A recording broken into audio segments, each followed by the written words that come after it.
अगर किसी व्यक्ति की कुंडली में ये ऋण होता है तो इस ऋण के कारण उस व्यक्ति के घर के मेल्स को बहुत प्रॉब्लम। जनरली ये स्थिति बनती क्यों है? क्योंकि इस घर में फीमेल्स की इज्जत कम होती है।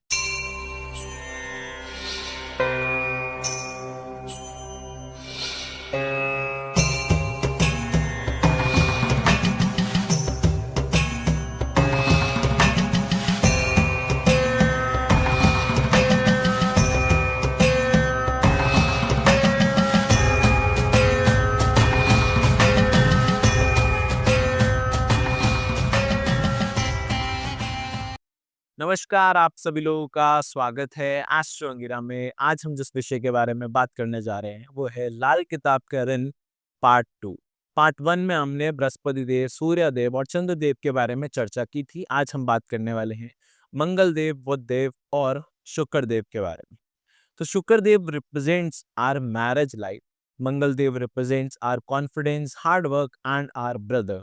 बुध देव रिप्रेजेंट करते हैं हमारी बहन, बुआ, बेटी को। और बुध देव के ऋण में हमारे घर की औरतों को बहुत समस्या आती है।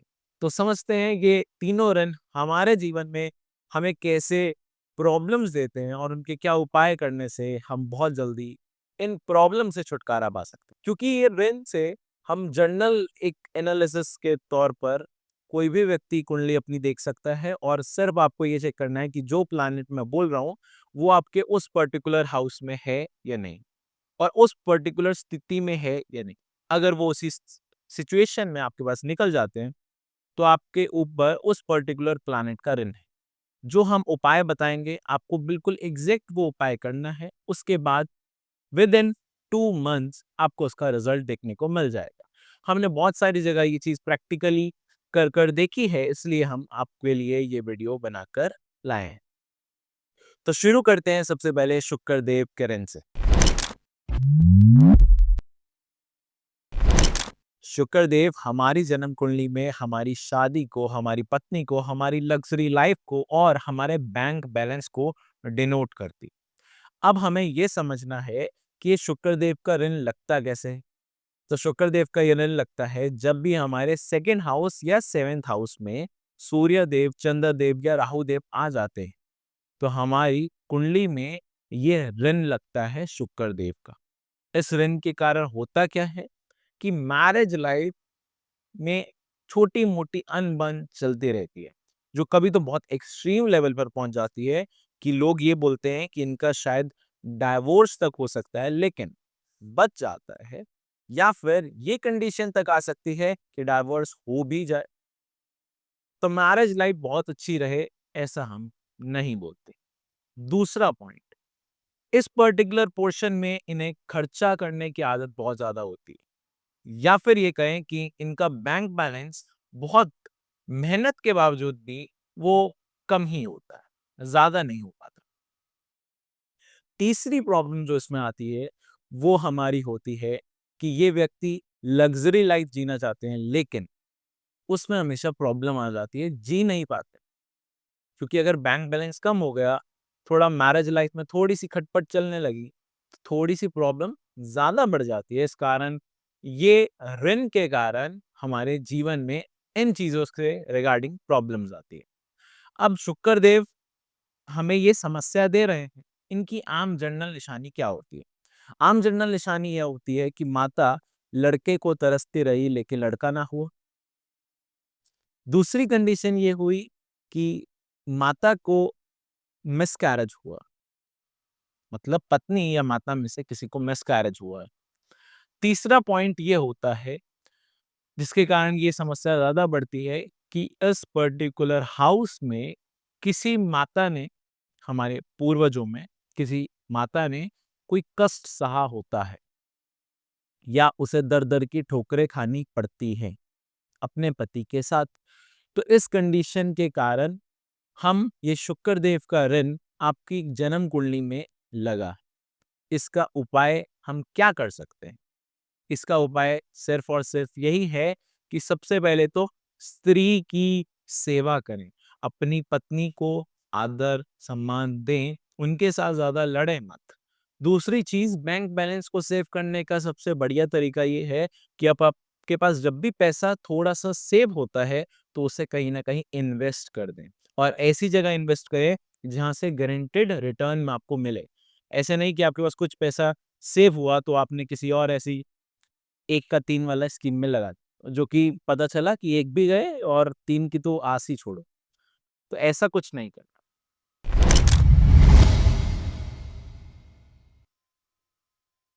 अब शुक्रदेव के इस ऋण का मेजर उपाय कैसे होगा? तो शुक्रदेव के इस ऋण का मेजर उपाय हमेशा कुल के साथ होता है, तो याद रखें आपको पूरे कुल के साथ ही इस उपाय को करना है। तो शुक्रदेव हमारी गाय होती है और गायों को सबसे ज्यादा पसंद होती है घास। तो आपको 100 किलो घास लेनी है या चारा लेना है और वो गाय को देनी है, जो कि 100 ही गाय। अब उन्हें भोजन आपको मतलब चारा, घास खिलानी, बट ये सारी की सारा खर्चा पूरा कुल के साथ होगा, इस चीज का हमेशा ध्यान रखें।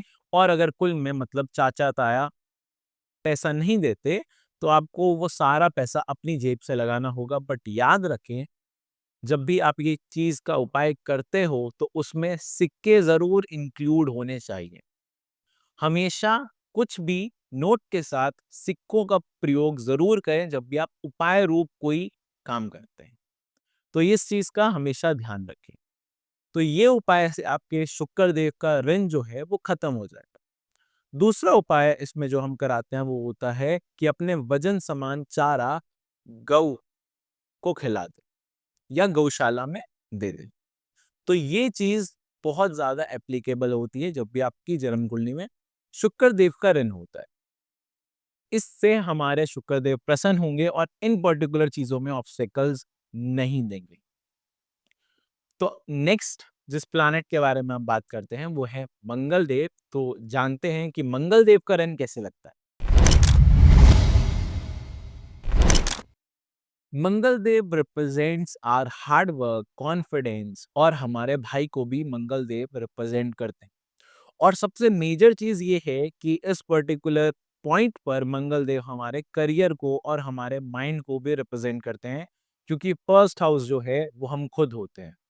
तो मंगल देव का अगर ऋण लगता है तो हमारे ऊपर मतलब कंफ्यूजन स्टेट में हम बहुत ज्यादा रहने वाले। और ये ऋण कैसे लगता है, अब सबसे पहले उसे जानते हैं। अगर आपके फर्स्ट हाउस या एट्थ हाउस में बुध देव, केतु देव या राहु देव होते हैं, तो हमारी जन्म कुंडली में मंगल देव का ऋण है। इस मंगल देव के ऋण में होता क्या है कि व्यक्ति अपने करियर रिलेटेड स्ट्रीम्स में कंफ्यूज बहुत रहता है। कभी उसे जॉब करनी है, तो कभी उसे बिजनेस करना है, और कभी उसे कुछ और ही करना है। और वो हमेशा हर एक फैसले में बहुत जल्दी कंफ्यूज हो जाते हैं। कुछ भी मतलब बहुत जल्दी किसी निष्कर्ष पर ना निकल पाना, और साथ ही साथ घर वालों से किसी न किसी छोटी मोटी बात पर ताने सुनना, ये सारी चीजें हो जाती है। और कई बार इसमें हम एक्सट्रीम कंडीशन ये भी बोलते हैं कि आपकी जो इमेज है बाहर सोसाइटी में वो बहुत ही गलत वे में रिप्रेजेंट होती है। बहुत ही गलत आपकी इमेज लोगों के मन में है।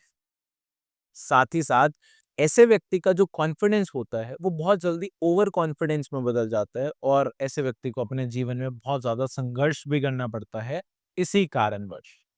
तो मंगल देव की ये जनरल सिम्टम्स हैं। अगर आपकी जन्म कुंडली में मंगल देव का ऋण है, मतलब first house and eighth house में बुध, केतु और राहु हैं, तो आपकी जन्म कुंडली में ये ऋण है। और मंगल देव मांगलिक कार्य को भी दर्शाते हैं। तो एक बहुत ही मेजर पॉइंट इसमें हम ये बोलते हैं कि ऐसे व्यक्ति के खुशी और गमी साथ आती है। बड़ी स्ट्रेंज चीज है ये कि अगर कोई व्यक्ति आज बहुत ज्यादा खुश है, तो वो एक दो दिन में बहुत ज्यादा दुखी भी होने वाला है, या वो आज बहुत ज्यादा दुखी है तो थोड़े दिन में वो खुश भी हो जाएगा। तो ये खुशी गमी जो है वो साथ चलती है। बहुत समय तक ये व्यक्ति खुश भी नहीं रह सकते, और बहुत समय तक ये व्यक्ति दुखी भी नहीं रह सकते। और ये गैप महीने महीने 2 महीने का नहीं बोल रहा हूँ मैं, ये गैप जो है ये मैं बहुत क्लोज इंटरवल में बोल रहा हूँ। मतलब अगर ये आज बहुत व्यक्ति खुश है, तो इसे एक दो दिन में बहुत ही ज्यादा कोई प्रॉब्लम आने में, ये एक बैड पॉइंट है इसी मंगल के ऋण का, जो कि सबसे हानिकारक जैसे हम बोलते हैं। तो मंगल देव के जर्नल सिम्टम्स के बारे में बात की, ऋण कैसे लगता है हमने ये भी बात की। अब हम बात करते हैं कि इस ऋण का उपाय कैसे कर सकते हैं। अब हम मंगल देव के उपाय के बारे में बात करते हैं। तो मंगल देव का सबसे पहला उपाय ये करें कि कभी भी अपने भाई के साथ मत लड़ें। भाई के साथ कोई भी डिस्प्यूट मत रखें और भाई के साथ अच्छे संबंध बनाकर रखें। अगर भाई ही किसी कारणवश अच्छे नहीं हैं, तब भी कुछ टॉकिंग टर्म्स में तो रहना चाहिए। बिल्कुल ही मुंह फेर कर काम नहीं चलेगा। तो पहला उपाय तो आपका यही बनता है। दूसरा जो हमारा पॉइंट आता है वो ये आता है कि इन्हें अपने गुस्से पर बहुत ज्यादा कंट्रोल रखना।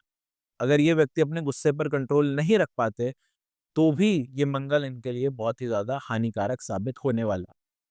तीसरा जो इस ऋण का मेजर उपाय होता है, वो ये होता है कि किसी ऐसे व्यक्ति जिसके लड़का नहीं हो रहा है बहुत समय से, या फिर उसके लड़के उसके छोड़कर बाहर चले गए या फॉरेन चले गए और बहुत समय तक उसके पास नहीं आ रहे, या कोई ऐसे पिता जिनके बच्चों ने उन्हें घर से बाहर निकाल दिया, उनको खाना या कुछ पैसे दे दें, बट इस तौर पर दें कि उन्हें वो एहसान ना लगे, दान ना लगे। बस ये इतना सा उपाय करना है आपको, और ये उपाय आप खुद ही कर सकते हो, इसमें कुल की ज़रूरत नहीं होती। तो ये उपाय आप अगर करते हो, तो इससे आपको बहुत ज़्यादा फ़ायदा होगा। और एक और इसमें महत्वपूर्ण चीज़ ये भी है कि जब किसी की कुंडली में ये ऋण होता है, तो उसके घर के आसपास कोई विधवा औरत या फिर कोई ऐसा स्थिति जिसके बच्चे उसे छोड़कर फॉरेन चले गए हैं और वापस नहीं आ रहे, या फिर वो अपने बच्चों का सताया हुआ पिता है, तो ऐसे कोई व्यक्ति आपको घर के आसपास ही मिल सकते हैं, विद इन 1 किलोमीटर। क्योंकि शहर अब बहुत ज्यादा बड़े हो चुके हैं, इसलिए हम ये जो गैप 100 मीटर का था वो अब हम 1 किलोमीटर कर देते हैं। तो मतलब अगर 1 किलोमीटर भी आपको बहुत ज्यादा बड़ा गैप लग रहा है, तो यू कैन उसको कम कर सिर्फ 500 मीटर की रेंज रख सकते हैं। तो 500 मीटर में आप अगर चेक करें अपने ऑल डायरेक्शंस में, तो आपको कोई ना कोई ऐसा व्यक्ति ज़रूर मिल जाए। और ये व्यक्ति मिलने के कारण आपको उसी व्यक्ति की हेल्प करनी है। इस चीज़ का भी ध्यान रखें। तो ये अगर आप करते हैं, तो आपके मंगल देव का ऋण जो है, वो खत्म हो जाएगा। आगे हम बात करते हैं बुध देव के ऋण के बारे में। बुध देव हमारी जन्म कुंडली में हमारी बहन, बुआ, बेटी को दर्शाते हैं। बुध देव हमारी दुर्गा माता भी होते हैं और बुध देव हमारे दिमाग को भी रिप्रेजेंट करते हैं। अगर हम तीसरे घर और छठे घर की बात करें, तो ये जॉब और हमारे करियर को भी एक तरह से चोट या फिर मदद देते हैं। तो इसलिए हम इस पर्टिकुलर हाउस को भी हम अपने करियर के साथ जोड़ देते हैं। अब इस ऋण के कारण होता क्या-क्या है, पहले हम ये समझते हैं। तो सबसे पहले ये ऋण लगता ही तभी है जब किसी माता ने दर-दर की ठोकरें खाई हो, या उसके घर में माता या स्त्रियों की पूजा ना होती हो, उन्हें खरी-खोटी सुनाई जाती है। हालाँकि वो स्त्री कभी नहीं मानेगी कि मेरे साथ बहुत ज़्यादा मुझे प्रॉब्लम्स दी जा रही है, मुझे भला-बुरा बोला जा रहा है, लेकिन जब अगर कोई और व्यक्ति उनके घर में जाएगा और उनकी स्त्रियों की या माता की हालत देखेगा, तो उसमें आप ईज़िली आइडेंटिफ़ाई करोगे कि इस घर में स्त्रियों को ज़्यादा अपमान किया जाता है। तो ये सबसे पहला रीज़न होता है इस बुध के ऋण का। दूसरा रीज़न ये होता है कि इस घर में एक चाह होती है कि मुझे लड़का चाहिए, जिसके कारण ये बुध का ऋण अवश्य लगता है। और जनरली अगर ये ऋण मेल के है, तो ये 101% एप्लीकेबल होता है। इस घर में जनरली ये चाह रखी जाती है कि मुझे लड़का चाहिए। इसीलिए ये बुध का ऋण लगता है, और जिसके कारण होता क्या-क्या है, फाइनेंशियल क्राइसिस होते हैं, पिता की सेहत बहुत जल्दी खराब होती है, पिता छोटी उम्र में चले जाते हैं, या पिता की जो प्रॉब्लम्स हम बोलें कि पिता इस हैसियत का नहीं होता कि वो अपने बच्चों को मदद कर पाए, ये सारी कंडीशंस हमारे बुध के ऋण में देखने को मिलती है। अभी ये मैंने आपको छोटा-सा ओवरव्यू बताया। अभी हम बात करते हैं सबसे पहले कि ये बुध का ऋण लगता कैसे है? कुंडली में बनता कैसे है? तो अगर हमारे 3rd house and 6th house में चंद्र देव होते हैं, तो ये हमारे बुध देव का ऋण हमारे ऊपर लग जाता है। अब इसमें जनरली कंडीशन क्या है कि अगर ये 3rd हाउस का ऋण है, तो ये फुली बुध का ऋण है, और अगर ये 6th हाउस का ऋण है, तो ये फुली बुध का ऋण नहीं है। इस चीज़ के बारे में भी ध्यान रखें। अगर ये थर्ड हाउस का ऋण है तो ये फुली बुध का ऋण है, और अगर ये सिक्स्थ हाउस का ऋण है तो ये फुली बुध का ऋण नहीं है। पहली कंडीशन। दूसरी कंडीशन हम ये बोलते हैं कि इस पॉइंट को हमेशा नोट डाउन करें कि जितने भी हमने अभी तक बात की है उसमें एक पॉइंट, कि ये कंडीशन तभी बनती है अगर प्लैनेट उस पर्टिकुलर हाउस में इकलौता बैठा होगा। अगर वो प्लैनेट उस पर, जैसे थर्ड हाउस में सिर्फ चंद्रदेव है तो ही ये कंडीशन बनेगी। अगर आपके थर्ड हाउस में चंद्रदेव के साथ कोई अन्य प्लैनेट भी है तो ये कंडीशन नहीं बनेगी। इस चीज का ध्यान रखें। तो थर्ड हाउस में चंद्रदेव सिंगल होने चाहिए, सिक्स्थ हाउस में चंद्रदेव सिंगल होने चाहिए, तभी ये चीज एप्लीकेबल होगी। इसका सिम्टम्स जो है वो यही है कि इस घर में स्त्रियों को अपमान किया जाता है, थोड़ा भला बुरा बोला जाता है, और लड़के की चाह ज्यादा होती है लड़की से। अगर लड़की हो जाती है तो इन सबको कुछ ना कुछ प्रॉब्लम होती है, इसीलिए ये बुधदेव का ऋण लगता है। ये जनरली पहले ज़माने में बहुत ही कॉमन पॉइंट्स होते हैं, लेकिन इसके वर्स्ट इफ़ेक्ट्स क्या होते हैं, वो बहुत ही मेजर चीज़ है। जब लड़का पैदा होता है, तो उसे बहुत ज़्यादा प्यार किया जाता है बचपन में, लेकिन जैसे-जैसे वो बड़ा होता जाता है, उसके जीवन में उतना-उतना संघर्ष भी बढ़ता जाता है। उतनी ज़्यादा वो अपने जीवन में समस्या पाता है, करियर में, पैसे में, बाकी सभी चीज़ों में। और दूसरी चीज़ ये है कि पिता को हेल्थ रिलेटेड प्रॉब्लम्स, या फिर पिता इस हैसियत का नहीं है कि बच्चों को मदद कर पाए, ये सारी चीज़ें हो सकती है। एक्सट्रीम कंडीशन ये भी होती है कि पिता छोटी उम्र में चले जाते हैं। ये सारी चीज़ें इस कंडीशन में होती है। नेक्स्ट पॉइंट के बारे में बात करें, अभी जो मैंने पिता के जाने की बात की, ये अंडरलाइन के साथ रखें कि ये एक्सट्रीम कंडीशन है, इसको ये जर्नल पॉइंट्स में मत, क्योंकि इसके साथ हमें बाकी चीज़ें और भी देखनी होगी।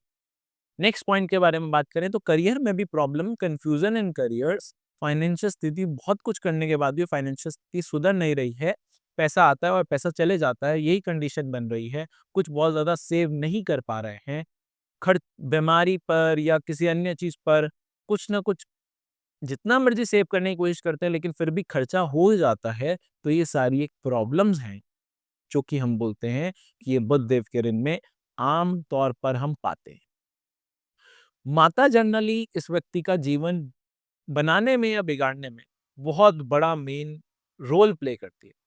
अगर ऐसा व्यक्ति अपनी माता को अच्छा बोलता है, आशीर्वाद लेता है, और अगर ऐसे व्यक्ति की माता स्पेशली थोड़ा-सा उसके साथ प्यार की जगह थोड़ा-सा कठोर हो जाए, तो शायद वो बच्चा जल्दी कामयाब हो सकता है। तो एक उपाय तो यही समझें कि माता के कहने पर बिल्कुल मत चलें, चंद्र 3 वाले और चंद्र 6 वाले। उनकी माता ही उनका जीवन बनाने या बिगाड़ने में, दोनों में बहुत बड़ा रोल प्ले करती है। अगर किसी व्यक्ति को बाहर जाना है और उसे पता है कि मैं अगर बाहर जाता हूँ तो मेरी तरक्की होती है, लेकिन इस माता, चंद्र 3 वाले की माता उसे बाहर नहीं भेजेगी, तो ये प्रॉब्लम्स है। अब वो 3 का उपाय क्या कर सकते हैं, अब ये जानते हैं। देखिए, ये उपाय भी पूरे खानदान के साथ होगा, और सबसे पहला उपाय तो यही होगा कि स्त्रियों की पूजा करना शुरू कर दें, दुर्गा माता का पाठ करना शुरू कर दें, कंजक पूजन करना शुरू कर दें, और कोई भी व्यक्ति अपने घर में माता के खुले शेर की मूर्ति ना रखे। खुले मुंह का शेर नहीं होना चाहिए। ऐसा शेर जिसका मुंह खुला हो और उनके ऊपर दुर्गा माता का कोई भी अवतार हो। इस चीज का ध्यान रखें। नेक्स्ट पॉइंट हमारा ये आता है कि आपको पूरे कुल के साथ पीली कोड़ियां लेनी है, और उसे एक जगह का इकट्ठा कर कर पूरी 100 कौड़ियां लेनी है पीली। उसे इकट्ठा कर कर उसमें आग लगा दें। वो जब तक पूरी काली ना हो जाए या जल ना जाए, तब तक उसे आप जलाते रहें। जब वो पूरी तरह से जल जाए, तो आप उसे जाकर नदी में बहा दें। पर पानी चलता हुआ होना चाहिए, और ये उपाय आपको सायंकाल तक कर देना चाहिए। सायंकाल के बाद ये उपाय ज़्यादा अच्छा हम नहीं मानते, तो इसका ध्यान रखें। आप ये किसी ऐसी जगह पर जलाएँ जहाँ ज़्यादातर आपको लोग ना देखें या कोई टोके ना आपको। कोई टोक इस उपाय में नहीं लगनी चाहिए, तो अब ये उपाय काम नहीं करता। तो आशा करते हैं कि आपको ये आज के लिए 3 ऋण बहुत अच्छी तरह समझ आए होंगे, और अपनी कुंडली पर अगर आपकी कुंडली में कोई भी एक ऋण है, तो उसका इलाज आप करें तो वो आपको बहुत अच्छा बेनिफिट रिजल्ट मिलेगा। आज के लिए मैं अपनी वाणी को यहीं विराम देता हूँ। मिलते हैं किसी नई वीडियो में किसी नए टॉपिक के साथ। तब तक के लिए धन्यवाद।